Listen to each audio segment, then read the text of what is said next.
start to have a general discussion how you choose good quotes. So we're going to talk about the quotes you guys picked from the climate change article, and just try to, in our minds, decide how do we pick a good quote, what's a quote that I can talk about and explain and write about in the future. So the goal is you want to use the least amount of quoted text as possible. You're not trying to capture 4 sentences. You're trying to get 1 to 2 really solid, good sentences to quote in a paragraph. If you're going beyond that, it's too much information. That's why it's so essential you pick a good quote from the beginning.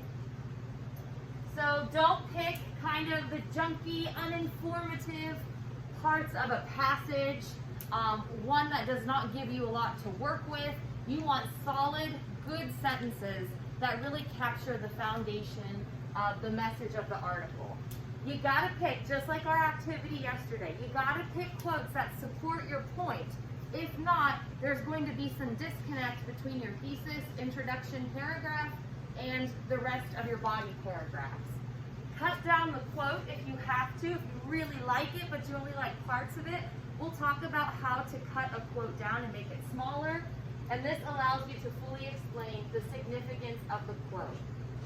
Your voice should be the dominant voice in the paper. We just don't want a regurgitation of what the article says. We want to hear you and your thoughts and ideas and connections about the text. So this kind of gives you an example here. It's sort of hard to see, but this very bolded section, that's a whole quote, way too big. The balance that we're looking for is more like this. This is the small chunk of quoted material, and this should even go on farther. But just to give you an idea of the balance you need to have when you're picking a quote. It's important to not assume that your reader knows what's going on, especially in a big research paper when you're introducing a new source. You need to give them a little bit of a summary, which is why we practiced that earlier this week too. For every line of a source you quote, the balance is you're writing 2 to 3 sentences of your own to balance that out. So for every sentence of a quote, every line of it, you should balance that out with about 2 to 3 sentences of your own thoughts and ideas. So this kind of shows you here. Here's my quote. This is my explanation. This is the kind of balance we need to see in your papers when you're explaining the material. Make sure you're not changing the meaning of a quote. This is especially important when you're doing research.